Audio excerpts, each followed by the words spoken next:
సరే.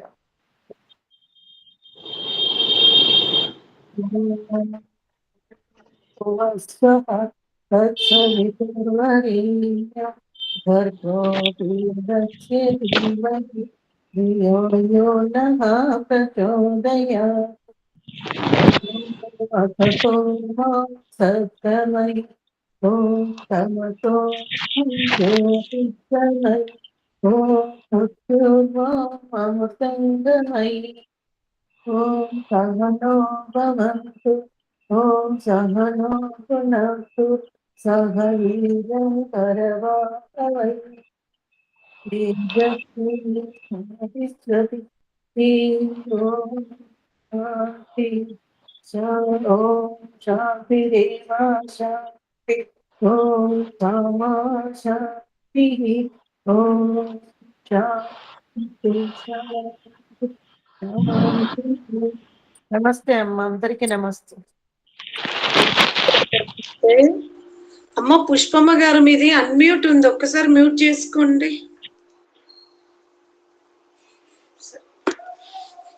నిన్న మనం సమర్థవంతుడైన ఏ శక్తి అయితే ఉందో, విశ్వ చైతన్య శక్తి ఏదైతే భూమి మీద ఉందో,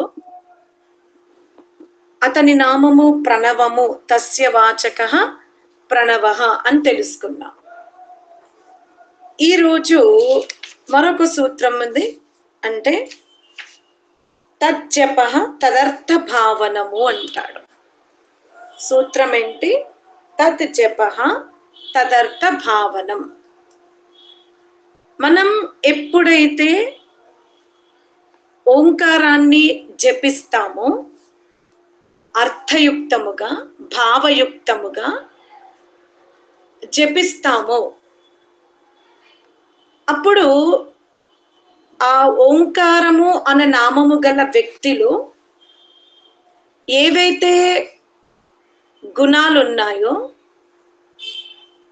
అవి మన మీద ప్రతిబింబిస్తవి. అంటే మనము కూడా ఆ విధంగానే ఆచరించగల శక్తివంతులం అవుతాము అని ఇక్కడ అంటున్నాడు. మనం లోక్యములో కూడా చూస్తే మనం ఎటువంటి మిత్రులతో సంపర్కం చేస్తే ఆ ఆలోచనలే మనలో వస్తూ ఉంటవి. ప్రారంభములో రాకపోయినా నెమ్మదిగా నెమ్మదిగా వారి సంపర్కం మన మీద ప్రభావం చూపిస్తూ ఉంటుంది.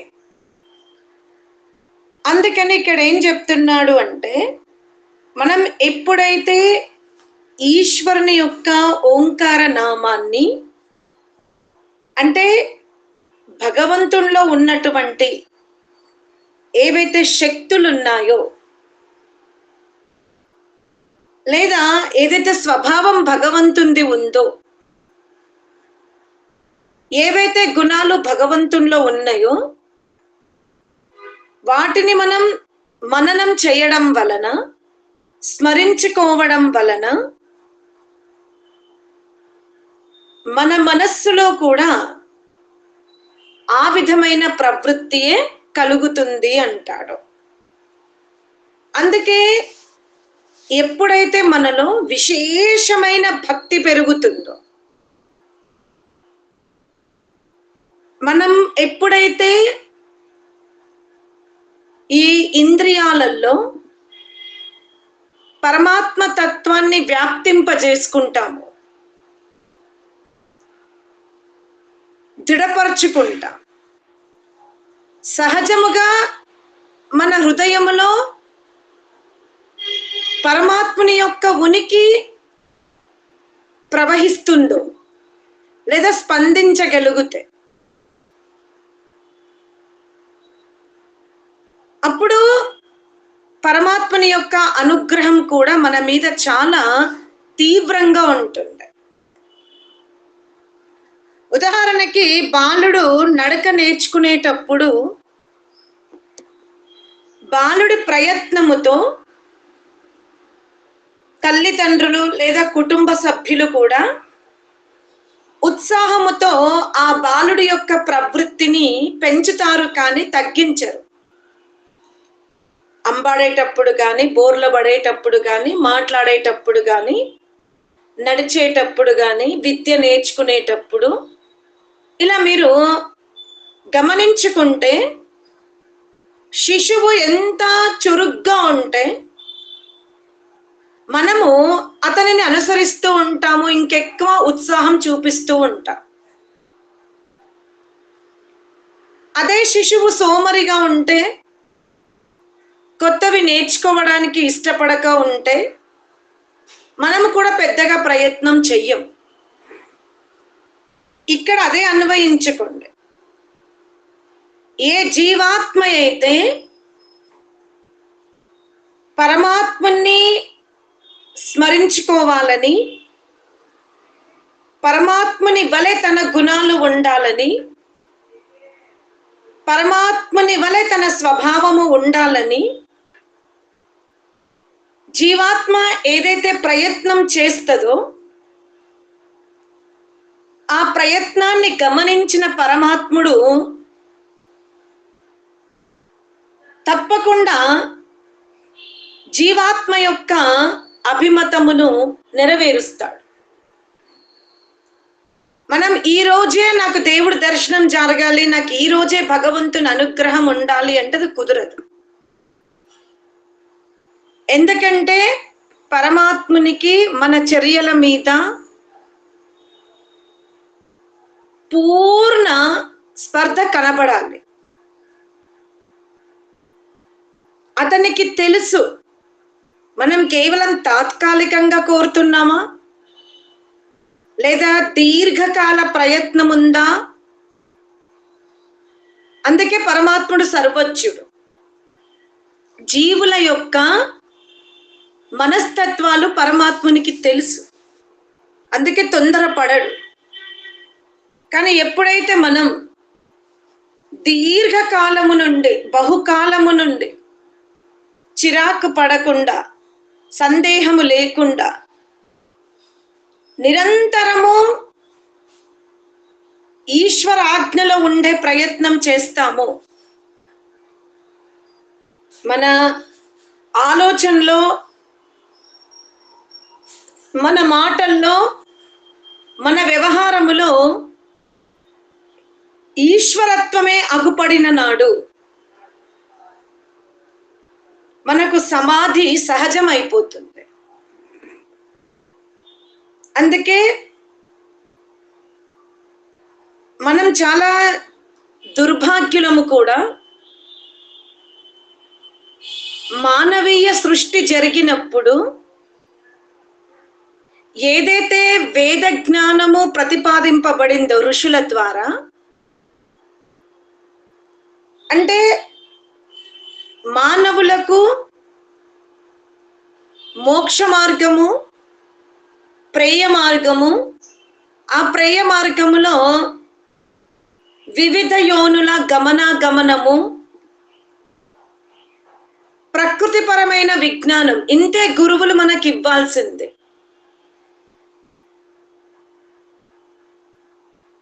ఏ గురువైనా ఈ సృష్టి అంతా ఈశ్వర ఆధీనములో ఉంది. మనం ఇక్కడ ఆత్మను, ఆత్మస్వరూపమును, దేహాదుల యొక్క నిర్మాణము, సూర్యచంద్రుల గమనాగమనము, భూభ్రమణము, ఈ పదార్థాల యొక్క మూల స్వభావాన్ని తెలుసుకోవడానికి వచ్చాము. భగవంతుణ్ణి మనం చేరుకోవాలి అంటే అష్టాంగ యోగమే ప్రధానము.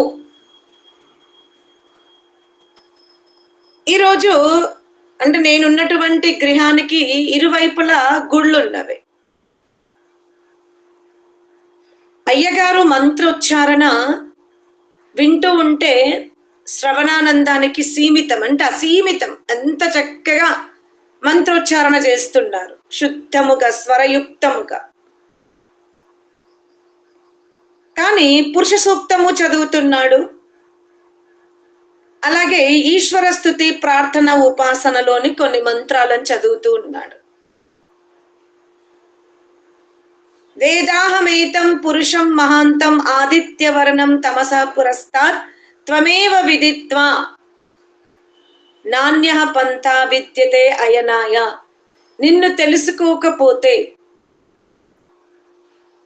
నిన్ను తెలుసుకునడమే ఈ మార్గము, మోక్ష మార్గము అని ఆ మంత్రోచ్చారణ చాలా బాగా చేశాడు. ప్రజాపతిశ్చరతి గర్భే అంతరజాయమాను అని పురుష సూక్తాన్ని చక్కగా పఠించాడు. ఒక నిమిషం మనసులో ఏ ఆ మంత్రాలు ఏ సృష్టికర్త గురించి వివరిస్తున్నాయో, నిజంగా వీళ్ళు అంత దూరం వెళ్ళగలిగారా?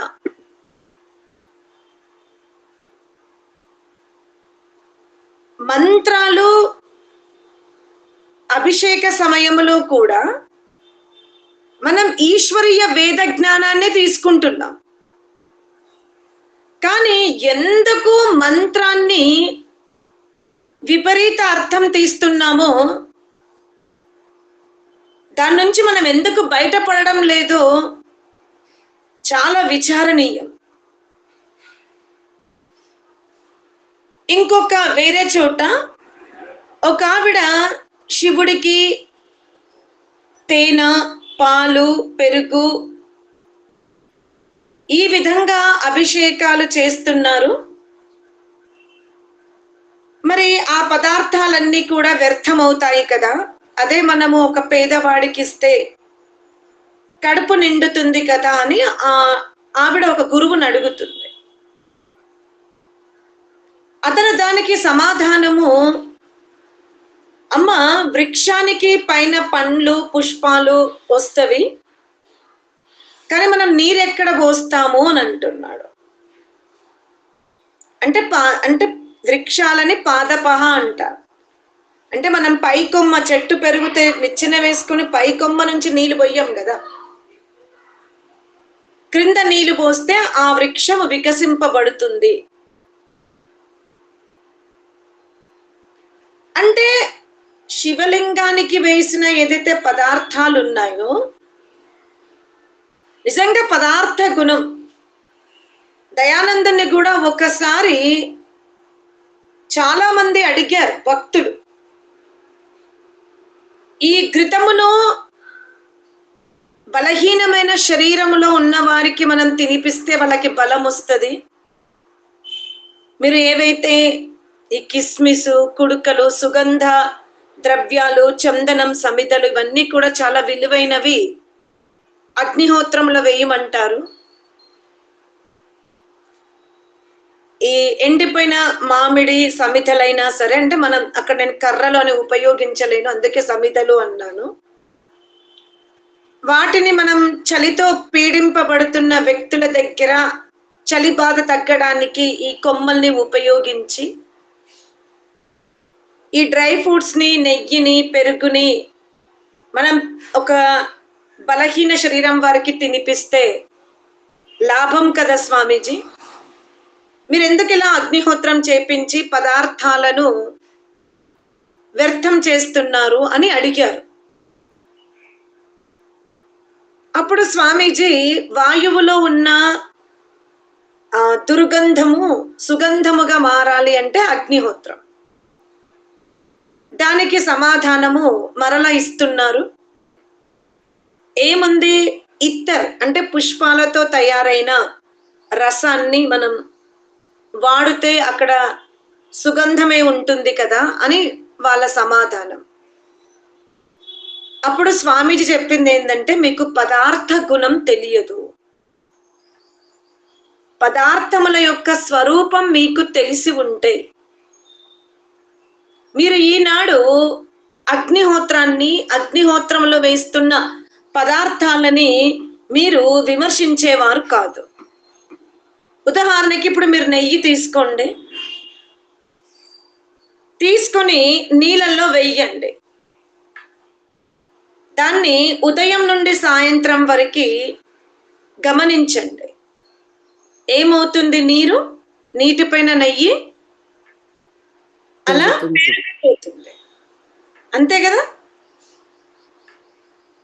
మరలా స్వామీజీ ఏమన్నారు అంటే, మీరు ఆ నేతిని భూమి మీద వెయ్యండి, అది కాస్త వెడల్పు అవుతుంది, కొద్దిసేపు అయితే చీమలు వచ్చేస్తాయి అంతే.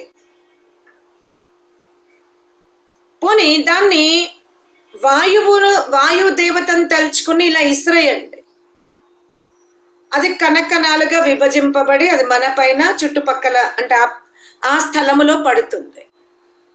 అంటే మనం వ్యక్తికి తినిపించాము, నీటిలో వేసాము,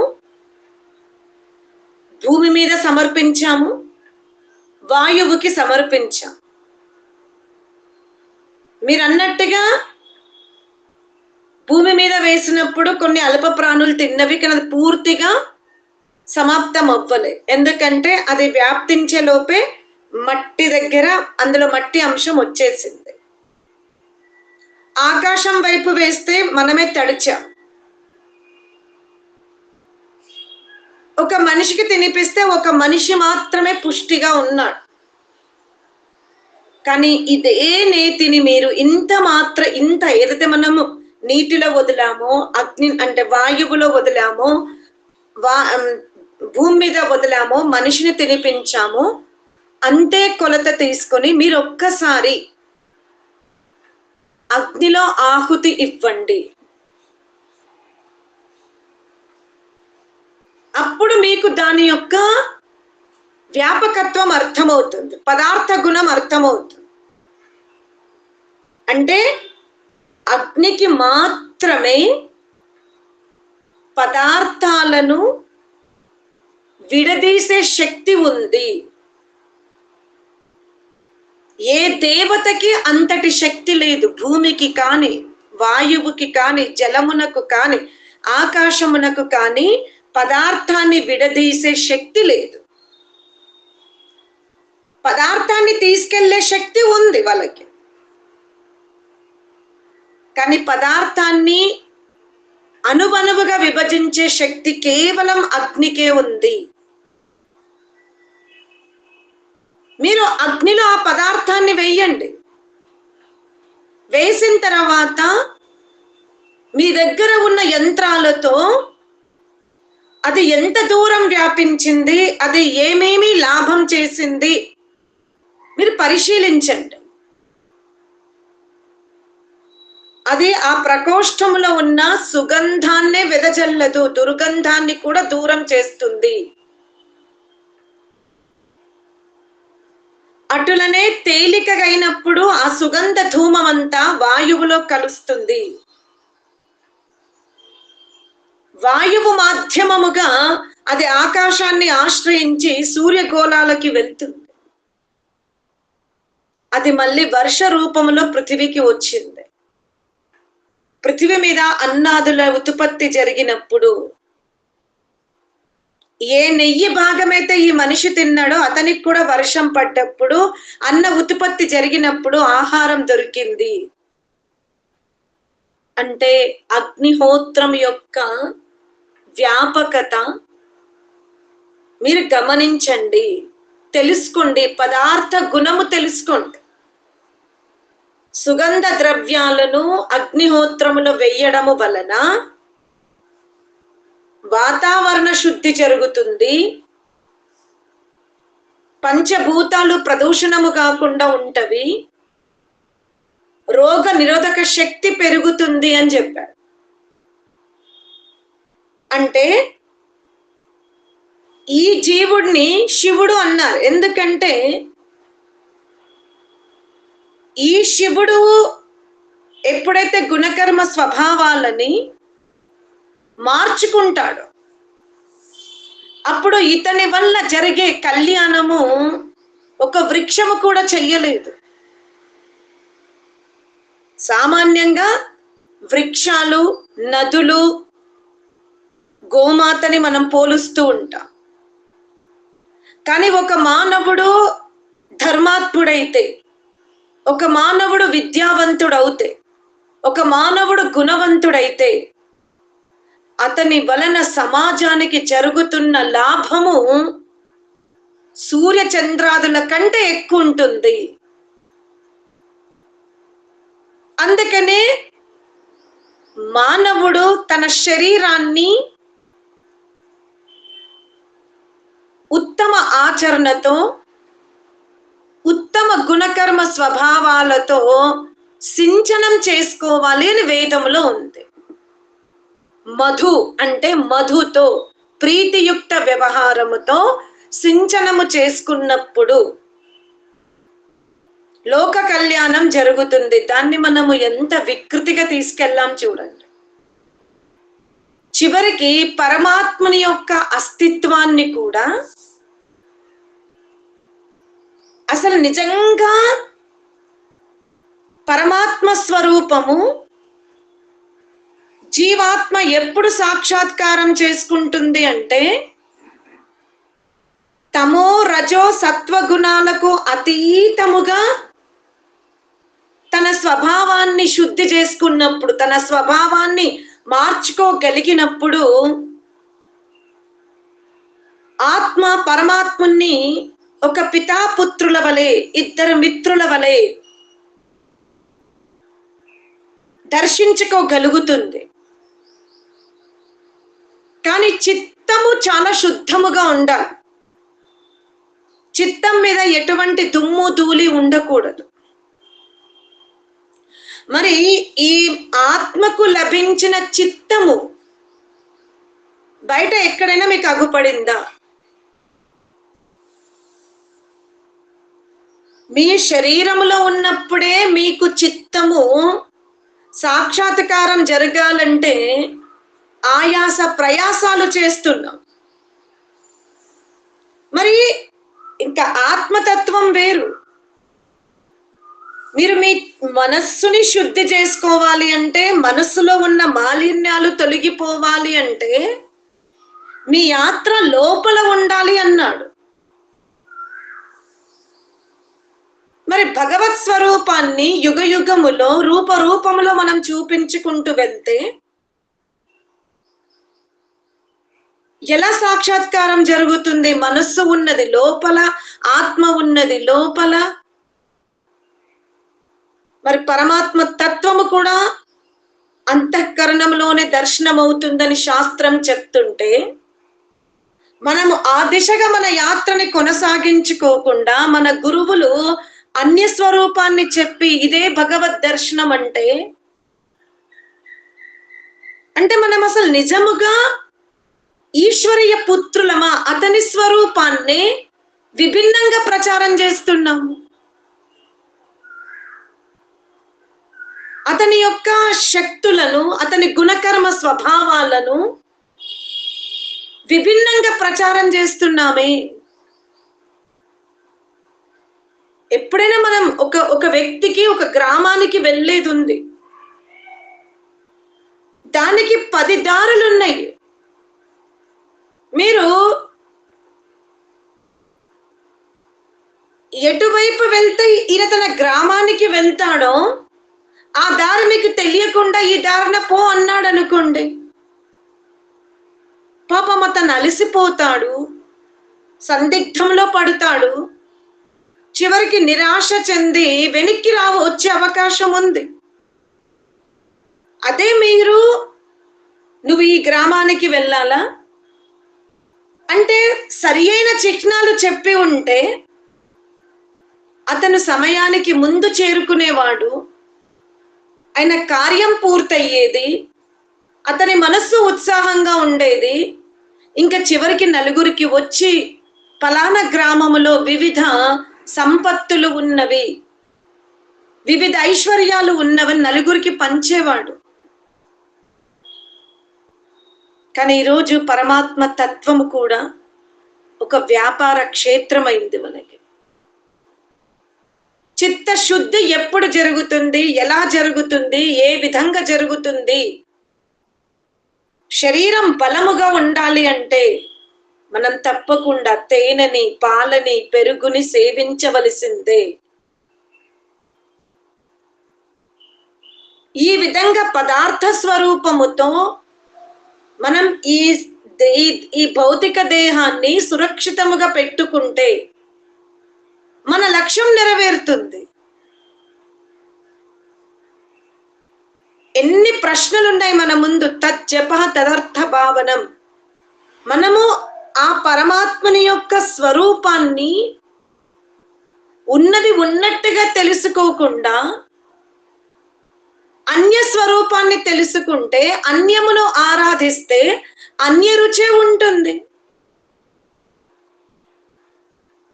అందుకనే పరమాత్మని దర్శించుకోవాలి, పరమాత్మ సాక్షాత్కారం జరగాలి అంటే ఏకైక మార్గం అంతర్గత ఉపాసన. ఆ పరమాత్మ విశ్వ చైతన్య శక్తి అంతా కూడా మన లోపలనే ఉంది. మరి పరమాత్మని నామాన్ని స్మరిస్తే పాపాలు తొలగిపోతాయా? నిజంగా పరమాత్మని స్మరించడము వలన, అతనిని ధ్యానించడం వలన, అతని నామాన్ని మననము చెయ్యడం వల్ల నిజంగా పాపాలు దూరం అవుతవి. అంటే ఏ పాపాలు దూరం అవుతాయో కూడా మీకు తెలిసి ఉండాలి. చేసిన పాత పాపాలు దూరం అవ్వవు.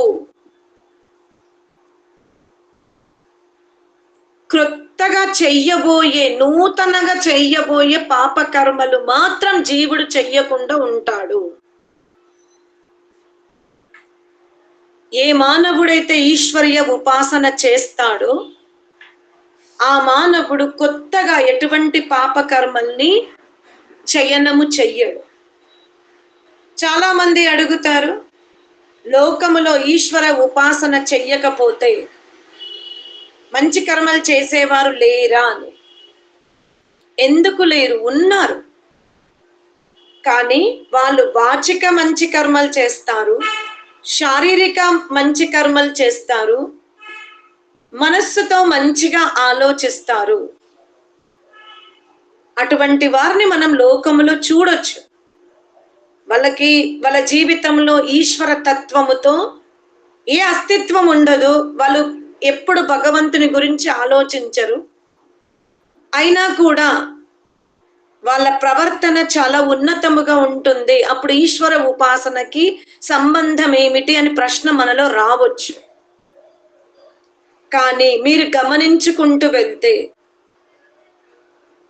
అతను వర్తమానములోనే పాపకర్మలు చెయ్యలేదు, ప్రోగు చేసుకోలేదు. కానీ చిత్తములో మలినాలు కూడబెట్టుకొని ఉన్నవి. అవి ఏదో ఒక రోజు ప్రబలమైనప్పుడు, అవి ఏదో ఒక రోజు పైకి లేసినప్పుడు, ఎలా సముద్రములో నీటి మట్టము ఒక శక్తివంతమైనప్పుడు అలలు ఎలా ఎగేసి కొడతాయో, అటులనే ఏ జీవాత్మ అయితే ఉపాసన మార్గములో ఉండదో, ధ్యానము చెయ్యదో, ప్రాణాయామము చెయ్యదో, ఏదో ఒక రోజు ఏదో ఒక జన్మలో అవన్నీ తిరగబడుతవి.